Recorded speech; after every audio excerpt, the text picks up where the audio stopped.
Now we're going to introduce a very important type of check, and that is the double check.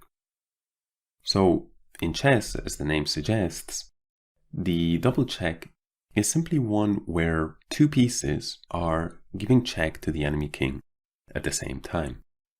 So in this position, that can be achieved with the moves bishop to e5, or alternatively, bishop to e1.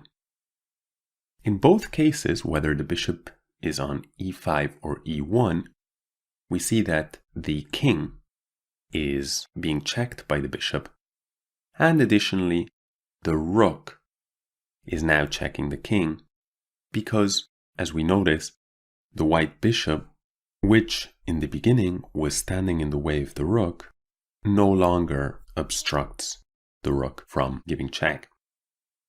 And in fact, this is an important point to note, that the majority, the overwhelming majority of double checks will involve the piece, one piece being blocked, in this case the rook, and that one piece giving a discovered check, and then the other piece that moves giving the second check. So the moving piece, in this case the bishop, gives one of the checks, and the other piece gives the other discovered check, right? So we have one regular check and one discovered check.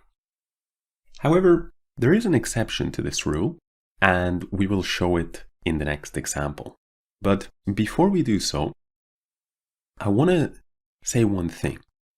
The double check is not a very frequent guest in chess games, certainly not when compared to pins or forks or many of the tactics that we've looked at already and that we'll continue to look at, but it's extremely powerful.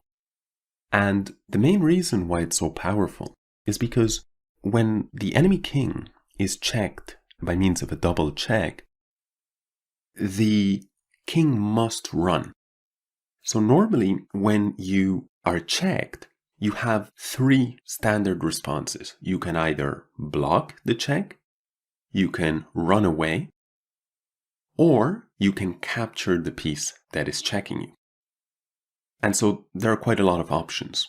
However, with a double check, there is only one option, and that is to run. Because if, for example, black was able to capture the rook, well, the bishop would, on the next move, capture the king, right? I mean, of course, that would be illegal. And likewise, even if black could, in theory, capture the bishop on e5 in practice, he would not have the time to do so. And this gives a lot of power to the double check, as we will see with some examples to come. In fact, let us tweak the position a little bit just to visually convey this point. So here we are, and now we've added a knight and a queen into the mix. And in fact, I've placed them in such a way that both the knight and the queen are attacking both of the pieces that are giving check. And yet, in spite of this, neither capture is possible by either piece, because if we capture the rook, then this check remains, and likewise, if we take the bishop, the check remains from the rook.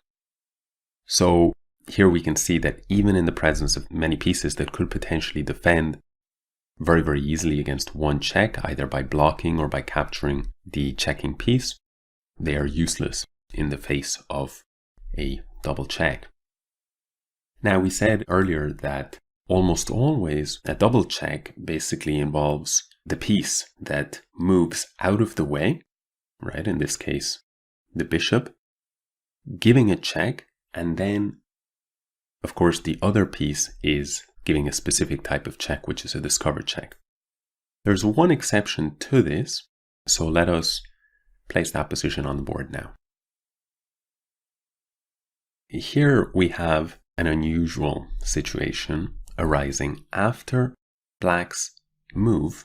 Notice he is now in check. If black plays the move e5, blocking the check. Now, white is able to capture en passant, and he gives a double check. And the difference between this and the majority of other checks is that the last piece that moved, or in this case the pawn, moved from d5 to e6, and the pawn is not, in fact, participating in giving a check to the king. Both the rook and the bishop are doing that, so we still have the element of discovered check, but unlike in almost every example you'll come across, the last move by white was not a move of either the rook or the bishop. But anyway, that is mostly an aside, because you will not encounter this too frequently. Let us now move on to some examples of double checks in practice. Here we're going to take it from the top, so to speak, and we will show a famous game played in the early 20th century between two well-known masters of the time, Reti and Tartakower. And the game started with the move e4, c6, a caro-can, d4, d5, knight to c3, d takes e4, knight takes e4, knight to f6. Here, nowadays, this is actually still played more than 100 years later, but white always captures on f6. But back then, theory had not evolved to where it is today. So white played the move queen d3, black played e5, pawn takes pawn, and now black is not losing a pawn. He has the move queen a5 check with a double attack. Bishop to d2, queen takes e5, and now black has once again a double attack. But white finds a very clever move, castle. Now, if black captures the knight with his queen, then notice how the queen and the king are on the e-file, and so white would have the move rook to e1, winning material. Unfortunately for black, that would have been better than the other capture of the knight, which is what he played in the game. He played knight takes e4. Although he is up a piece for now, he was in for a very nasty surprise when Reti played queen to d8 check. He's already down a piece and he now sacrifices his queen. And the purpose of the sacrifice of the queen is simply to set up the very, very, very powerful double check along the d-file. King takes queen, only move. And now bishop to g5 check. Really a very beautiful move. Now, there is no way for black to play moves such as knight to d6 and block the check of the rook, because still the bishop check would not be answered. And once again, we can say the same thing about capturing the bishop, because the check from the rook would go unanswered. And so, in the words of Aaron Nimzowitsch, who's very, very well known for having written a highly influential book called My System, in his words, even the laziest king flees wildly in the face of a double check. And that is, of course, because when faced with a double check, you must move the king.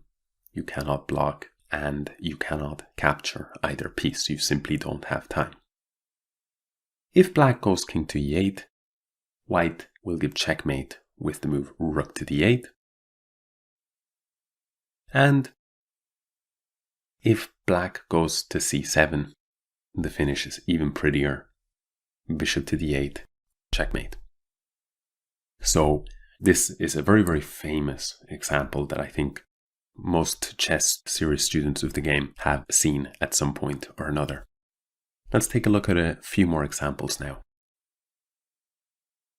In this position from a game once again played even earlier at the very beginning of the 20th century, black is up quite a bit of material. He is in fact up several pawns. He's got all of his 8 pawns, and white only has 5. But you'll notice that white's development is better, and so black has to be careful.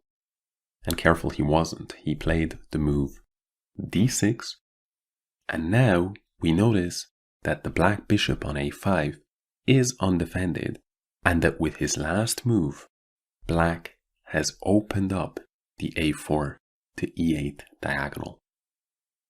Therefore, white played the move queen to b5, attacking the undefended piece, and black unsuspectingly played queen to f5. Can you see what white played next? Very similar to the last example, white played queen e8 check. The purpose being that after king takes, bishop b5 check is once again a double check.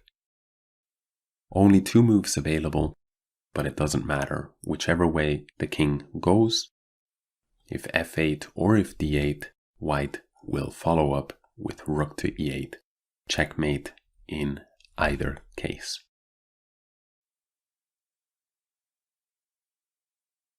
This one should not have taken you by surprise, given its very, very serious resemblance to the last example. Let's move on. Here we have a different and perhaps somewhat simpler example. At first sight would appear like black is completely winning because he has so much more material, and his king doesn't look so unsafe. But in fact, white has not 1 but 2 double checks at his disposal, and both of them win. After a move like knight f6, black does not have time to capture either piece. He must move his king to either f8 or h8, and if he goes, for example, to f8, well, rook g8 will be checkmate along the back rank, and likewise, if king to h8, rook g8, and we have the knight on f6 and the rook on g8. When we have this setup, it is called an Arabian mate. Let's show another example. Here we have actually not the example that we're saving the best for last, and yet this example taken from a game played in around the middle of the 20th century is in fact, I think, extremely beautiful. Not at all easy to see. Let's see what happened. Black here spots a way to set up a devastating double check. And remember how initially we saw this example of the queen sacrificing herself in order to set up a discover check, with the bishop moving and the bishop also giving check, so we have a double check. And here we have the same kind of an idea. Rook goes to h1 with check. King must take the rook. And now queen to h7 check. King must step back to g1, and you might be thinking, well, why did black give a rook? Well, black now sacrifices his queen with the amazing move queen h2 check. Once again, white is forced to take the bait. And the whole point is that after the move knight f3 check, we have a double check on the board. This means the king must move. Only 2 options. Notice the knight on f3 not only gives a check, but also restricts the king from stepping back onto the g file. And therefore, after either move, black will give a check with his last remaining heavy piece, and it will in fact be checkmate. So this, I think, is really, really beautiful example. This game was played in 1852, and the player with the white pieces was one of the great players of his time, Adolf Anderssen.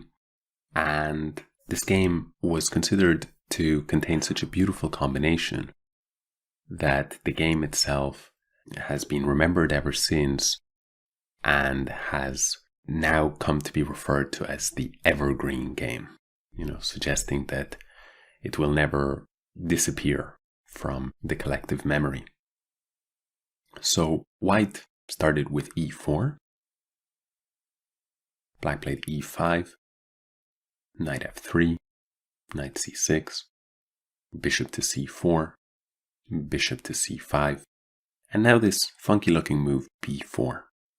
This is actually a not so silly gambit known as the Evans gambit. Bishop takes b4, c3, bishop to a5, and d4. The idea is give up a pawn, but open up some lines, take control of the center, improve development. If black captures on d4, in fact, you accept a second pawn deficit and you just castle. But black would have to be very brave to capture this pawn on c3, because once again, you're opening up lines. Instead, black played the move d3, returning a pawn, but figuring that the knight on b1 will not have the c3 square available, and the pawn structure is a little bit shattered. Plus, of course, black is already a pawn to the good. White ignores the pawn on d3 and played the move queen b3, queen to f6 to defend f7, e5, again opening up more lines. Black played queen g6, did not want to accept, and rook e1, knight to e7, bishop to a3, and now black plays b5 himself. After queen takes b5, the point is revealed. Black plays rook to b8, giving up a pawn again in order to develop and open up lines. It's no wonder that people call this era of chess, when many games were played in this style, they view it as the romantic era of chess. Nowadays, players are far more pragmatic and objective. And of course, games still contain a lot of beauty, but it's a different kind of beauty. White played queen a4, bishop to b6, and knight d2, completing his development. Bishop to b7, knight e4, and here black played the move queen f5. He has to be a little bit careful because his king continues to be in the middle of the board. Bishop takes d3. And now we see that there are threats, such as a move like knight to d6, which would not be a double check, but it would be a check and also a discovered attack on the queen. So black played queen h5, and now white played the enterprising move knight f6 check. Sacrificing a knight, g takes f6, e takes f6. The idea is that white hopes to regain his material and also open up the position against the uncastled king. But black has his own trumps, and he played the move rook g8. In some situations, he will attack the white king. Rook went to d1, and black captured the knight on f3. The reason white cannot recapture is because of the king's placement on g1. But Adolf Anderssen had a very nasty surprise in store. Notice that for now, white is down 2 pieces, and also it would appear he's getting checkmated, because we see the rook and the queen are involved, and also the black bishops are pressing down against the white king. But white had the move rook takes e7 with check, and this is an incredible move. The point is, after knight takes e7, and white played an idea that by now should be somewhat familiar to us, with the move queen takes d7 check. Now, the black king cannot run, because this would be checkmate.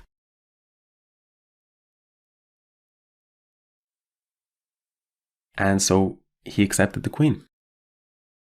But now after bishop f5 check, we have a double check on the board Therefore, the black queen is helpless. She cannot capture the rook on d1. And the black knight on e7 is also helpless. It cannot take the bishop on f5. The king must move.